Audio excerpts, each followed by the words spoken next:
Welcome back to the dialogue with Dieuwe. This is a standalone interview, one of the last few that we are doing before the show is wrapped up for the year. And we will be back next year again with many more interviews. But I thought that we would start a new series, perhaps, and what I hope will be a series of interviews with leaders of youth wings of political parties. And we've got Keegan Langeveld, who is the leader of Young New Zealand First, with us here today. G'day, good to be with you. So, give us a little bit of an introduction about yourself. What are you doing as the leader of Young New Zealand First, and maybe expand a little bit on what is a youth wing, what does Young New Zealand First do, and other youth wings maybe what's their purpose in the political system. So as you mentioned, my name's Keegan. I'm the chairman of Young New Zealand First, so we're the youth wing for New Zealand First, all members under 30. Our main goal is to advocate for the positions of younger New Zealanders within the party. And this year, I think we've been the most successful at that as we have been for the last few years. I've been chairman for 4 years now. So this year, our role has been a bit more outspoken than it has been in the last few years. We've been advocating certain policy positions at our recent party conference in October. So there we were arguing for things like reform to the education system, regulation for social media for young people, immigration, heritage buildings and statuses. We're advocating for expansive punishment for people that willfully damage those protected sites. A whole other range of things. We were the most vocal group across the hundreds of delegates there. And yeah, our main role is to try and bridge the New Zealand First message and voice to young people and give that next generational perspective. And yeah, as I said, I think this year's probably been our biggest year. We've been boosted by New Zealand First's return to Parliament, which is great. It's always good to be flourishing, but it's really important that not only to the party, but to our generation, that young people get a say in politics and the direction of party policy and get to have their voice heard. So there's a joke about New Zealand First that I remember saying, oh, the youth wing, Young New Zealand First is for under 65s, sort of the joke being New Zealand First is an older party for people who are maybe retired. You've already said what the kind of the age range and limit that you have in the youth wing is. Do you see a big shift then to younger generation in New Zealand First? There seems to be the idea of, well, when all of the New Zealand First older voters die off, then the party is dead. But that's not the impression I'm getting from you. You seem to be quite optimistic about the youth and the new generations coming through the party. Yeah, well, I've seen that joke plenty of times as well. I actually had someone on X recently make a very similar joke and mention that joining the youth wing, you're 20 going on 40, and I think I joked back that I was born with a whiskey in one hand and a Super Gold card in the other. But no, there's definitely, I wouldn't call it a shift because Young New Zealand First have always been there, and a lot of our party leadership is pretty young for politics. I think in terms of general structure, we've probably got some of the youngest leadership teams across all political parties. There's definitely a growing movement of young people rejecting the kind of first past the post mentality that a lot of our parents and their parents grew up with in politics, embracing the ideas of MMP, and that gives them the opportunity to kind of explore different political parties and their ideas. We're growing at a great rate at the moment. There's no doubt in my mind that there's a new wave, a new generation coming to New Zealand First, and there's already quite a lot of us there. I think this year I led the largest delegation to our party conference that we've ever had. for Young New Zealand First, which I just think is an amazing sign of our potential and our future. You've already sort of hinted at that the youth wings for parties tend to be sort of maybe like factions or lobby groups that sort of function that purpose as a faction and a lobby group within the party. Now, the impression I have had of youth wings from most political parties here is that they tend to be pulling parties to the left. They tend to be more radically liberal, more left wing. If you look at ACT, National, Labour, Greens, and so on, the youth wings tend to be pulling the parties leftward and advocating for more and more progressive causes. Is Young New Zealand First an exception to that, in your opinion? Yeah, yeah. In the general sense, I would say yes, but we're centred parties, so we do have some more what would be described as traditional liberal or traditionally left wing ideas in our founding principles, the things like universal education and healthcare. Those are, more associated with liberal thinking. So we really embrace that classical style of liberal thinking. But we we don't pull our party in any direction or advocate for moving in any direction. We're New Zealand First is a centre party, and we're a centre youth wing. We embrace good ideas and reject bad ones. This doesn't matter what side of the political spectrum they might fit under. If it's a good idea and it's common sense, then it's something that we can back.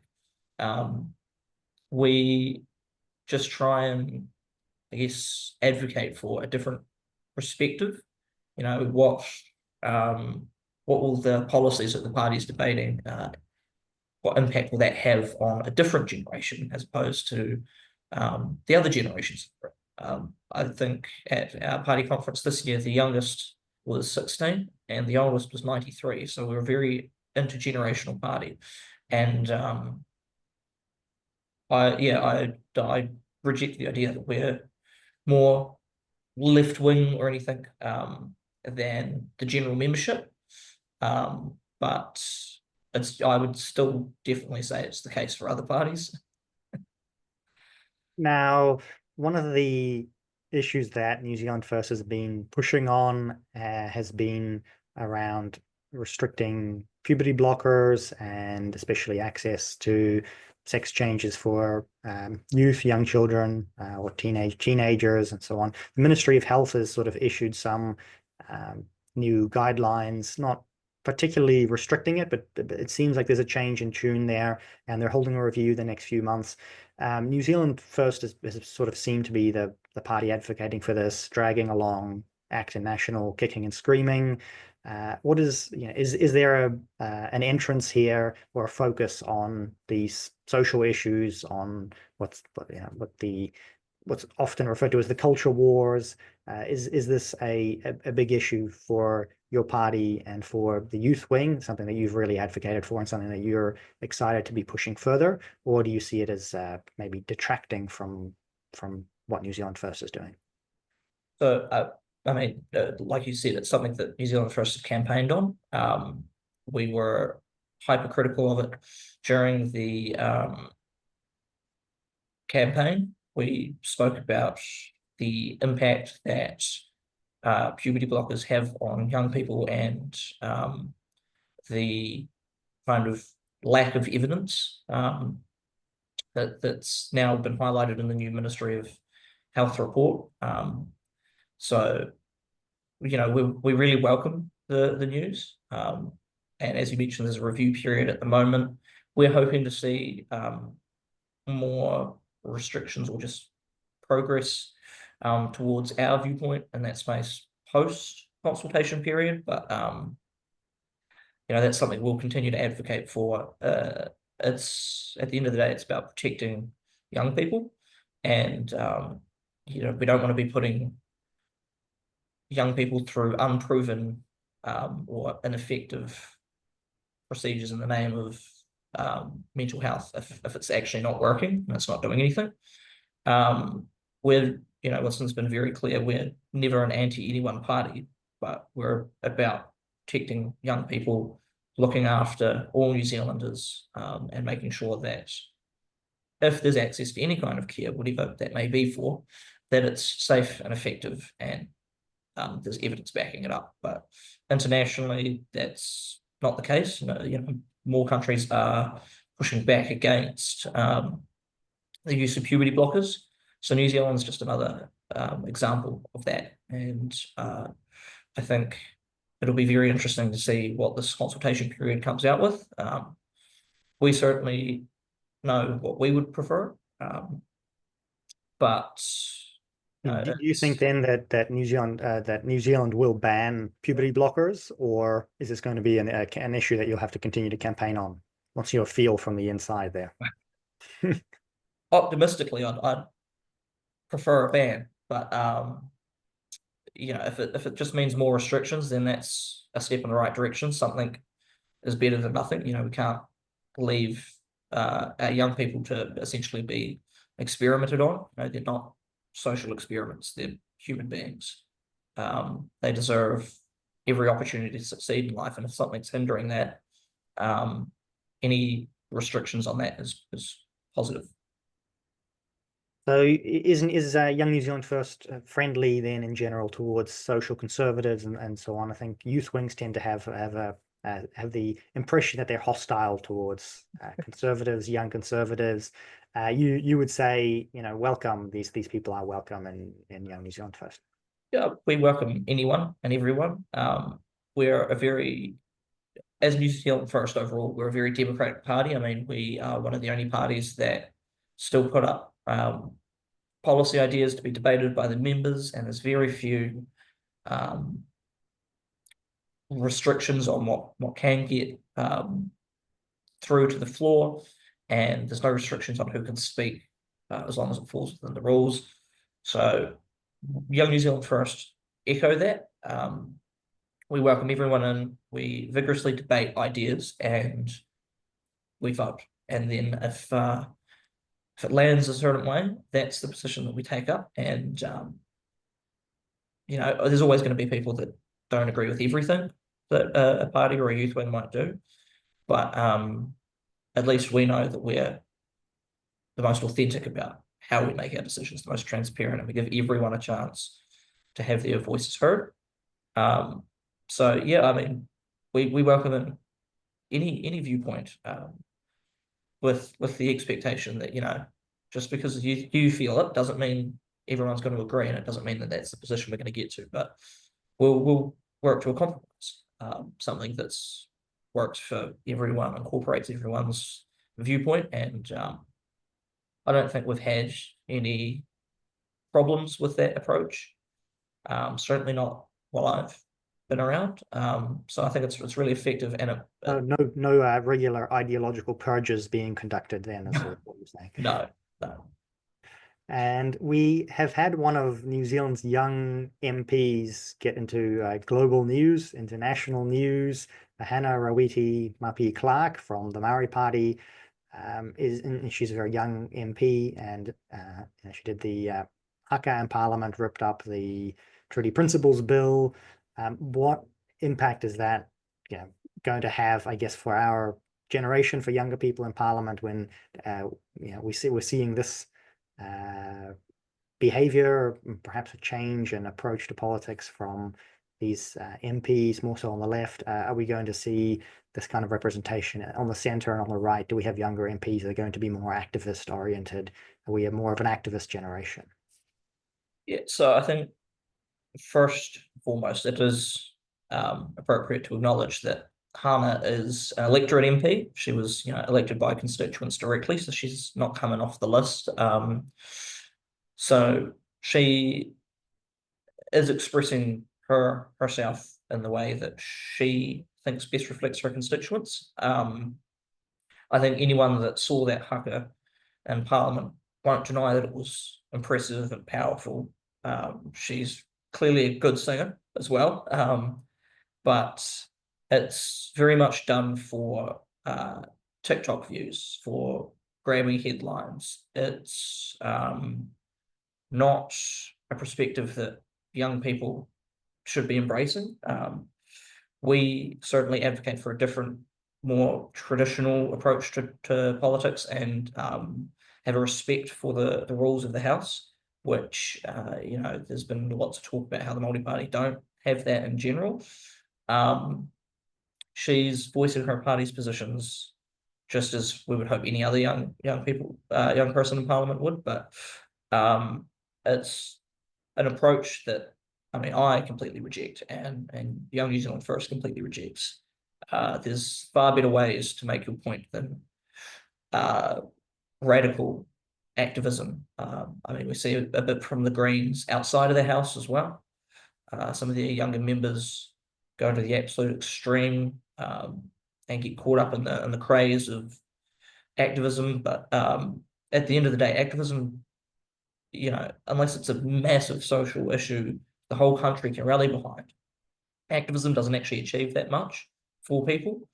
Working together with a respect for the parliamentary process, advocating strongly but respectfully for your positions, is a much more effective way to actually make change. And we'll continue as a youth wing to advocate that approach to politics for young people, and kind of reject the soundbite politics that you see from some of the left-wing parties. That's a very interesting perspective from you. Thank you. I've heard many different opinions on Hannah and her show in Parliament. But I think, as you said, it's targeted at social media, targeted, but that seems to be a new way of doing politics as well in many other countries in Europe in particular. You see that more traditional parties, nationalist parties, are using social media and TikTok and so on to kind of reach more voters. So it seems to be effective. It'll be interesting, of course, to see how you would adapt to that, but to do it in a more respectful way to embrace New Zealand's heritage. Yeah, I mean, social media is an incredibly powerful tool. New Zealand First is doing really great on social media at the moment. Number one political party in New Zealand on YouTube in terms of subscribers. So there's more effective ways that you can utilize social media without resorting to that level of activism. But yeah, you're right. It's a very incredible tool to reach the public. I mean, that was what a lot of our last campaign was based on. We circumvented traditional media and went to people first and foremost, then to the public forums of social media, the public town square of the internet, and then we went to new wave media or new age media, because at the end of the day, people are rejecting mainstream media, and you have to be able to adapt to what people are actually engaging with, and social media is definitely that. Now, the key issue, and I might say perhaps the key issue that is, that may have propelled Winston Peters into the and New Zealand First and into the heights that it reached in the past, was the issue of immigration into New Zealand. High levels of immigration, issues facing young people often stem very much from these high levels of immigration. Higher house prices and so on, demand, pressure on downward pressure on wages, all of these things that maybe some of these more liberal parties say are great for the economy, make more money, an easy way to make money.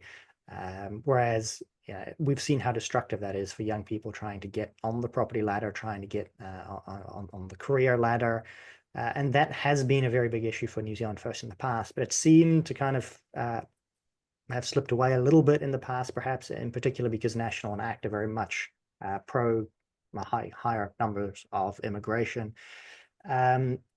We've seen probably the highest movement of people into New Zealand and out of New Zealand as well. Young New Zealanders giving up, moving overseas to Australia in particular for other opportunities. And under Jacinda Ardern's government, we saw the highest levels of immigration ever, and that sort of has continued. It's slowing now, but in large part because people are leaving too. The net numbers don't look that high, but that's just because so many New Zealanders are leaving. Is that something that you are advocating within the party to put more pressure on the government on this area for young people? Yeah, so we're definitely concerned about the recent trend of unfocused immigration. Modern countries need migration to fill workforce shortages. That's just a reality that we live in these days. But that doesn't mean we should be opening the floodgates to create importing a low wage workforce. Because that's what we see. We see a lot of people coming in to get paid less than New Zealanders, and the New Zealanders going offshore because they get paid more over there. But then they still become the low wage workforce in their destination country.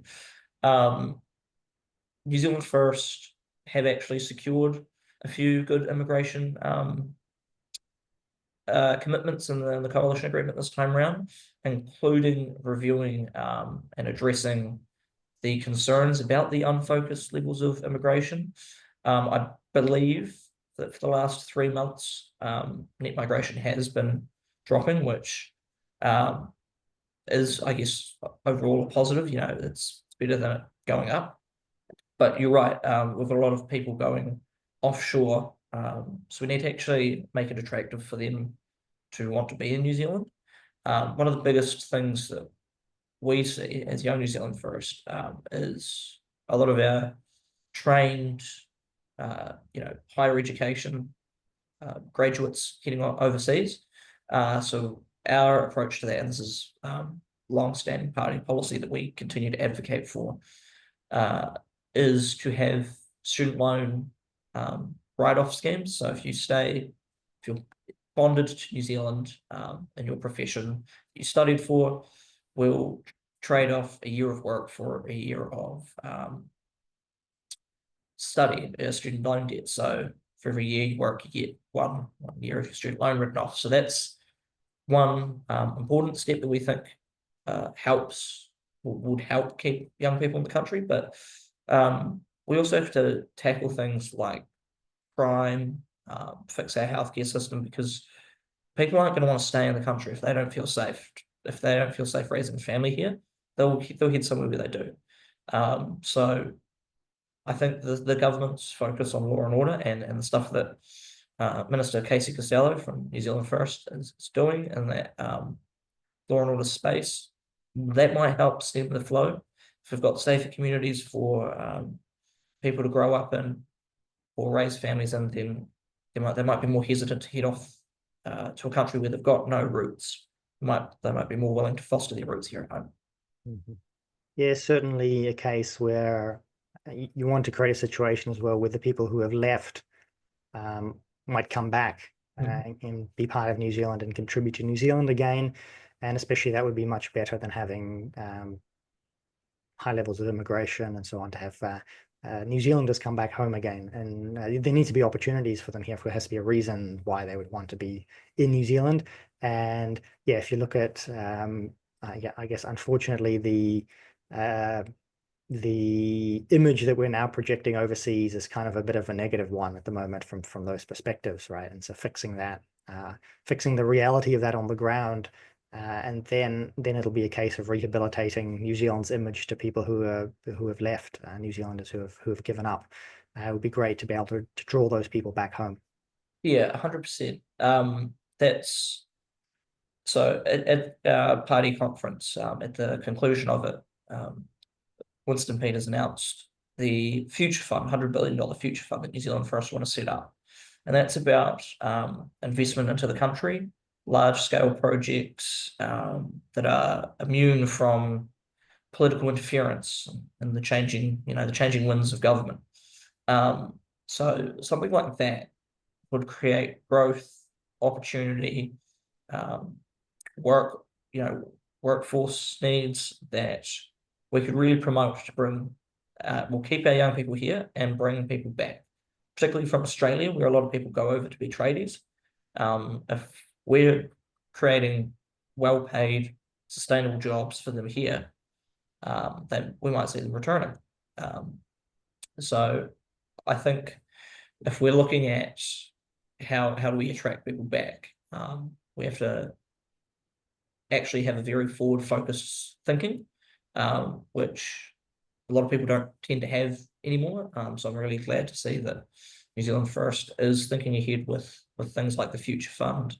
I mean, the Regional Infrastructure Fund and the Provincial Growth Fund that Shane Jones has headed up are creating countless opportunities in small towns. Aportaki's one of them, where they have the world's largest mussel farm, and that's essentially revived that small town community. So small things like that. Well, it's not really small, but investment Yes. in in Relatively small to yeah. So investment in those smaller communities, I think will actually help keep New Zealand grounded and attractive for young people. The last question then from me is around tying everything that we've discussed into what you see as the New Zealand identity. I think there's a big kind of identity crisis, a question of identity. What is New Zealand? What are New Zealanders happening at the moment? We've seen it with the Maori Party pursuing more of a separatist policy, separatist approach. If I'm not using that negatively, and just I mean that in a neutral sense. And also obviously the ACT Party. Labour and National too, probably pursuing a multicultural policy. What is New Zealand's first goal in terms of an identity, and what does that look like in the future for New Zealand? Well, at the end of the day, I think our problem and as a country in terms of identity is that we don't have people that are proud of the country anymore. Nationalism is now seen as a bit of a dirty word. Patriotism is seen as a bit of a dirty word. I think we need to re-embrace those doctrines. We have so much potential as a country to be great. And if we embrace the love of our nation and our people first, and recognize that if you're here in New Zealand, if you're a full legal New Zealander, then everything that we should be doing, we should be doing with you in mind. Um, there's things to be said for whether we're a bicultural society, multicultural society, but at the end of the day, we need to just be New Zealand. We need to be united in the fact that we have opportunity here. We need to embrace our history, the good, the bad, and the ugly, and move forward together. Otherwise, we'll just keep making the same mistakes, getting into the same arguments, the same problems, and we'll never be able to solve anything. So until we have a position where people actually embrace New Zealand, then I don't think any other questions of identity will really matter, because there'll be no resolution in any way, shape, or form. I am firm of the belief that we do need to re-embrace nationalism and pride in our country, pride in our flag, pride in our country's name, and hopefully Young New Zealand First will be able to bring that perspective to young people and do our bit to foster a proud New Zealand. Well, thank you very much for joining me today. I'll let you finish up by letting people know if they want to join New Zealand First, or if they want to follow you, how do they do that? And to all of the listeners, we've got, I think, one more interview coming up next week, and then that'll be it for the dialogue this year. But we will be back next year, and we'll pick up on these conversations again, and hopefully we'll speak with you again, Keegan, as well. Well, thank you for having me. If you're anyone interested in New Zealand First or Young New Zealand First, the easiest way to get in contact with us is to head over to our website, www.nzfirst.nz.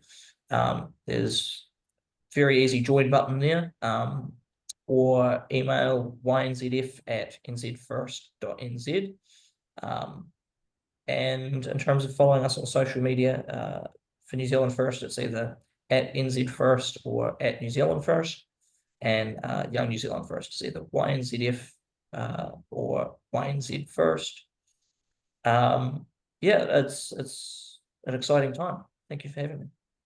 Thank you for coming on the show, and wish you all the best as well with what you're doing in your work in Parliament now over the next 2 years.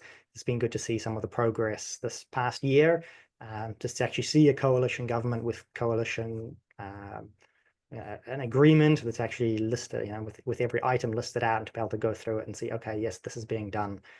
This still needs to be done. It's quite, I think, a very positive development in New Zealand politics. I fully agree. Goodbye.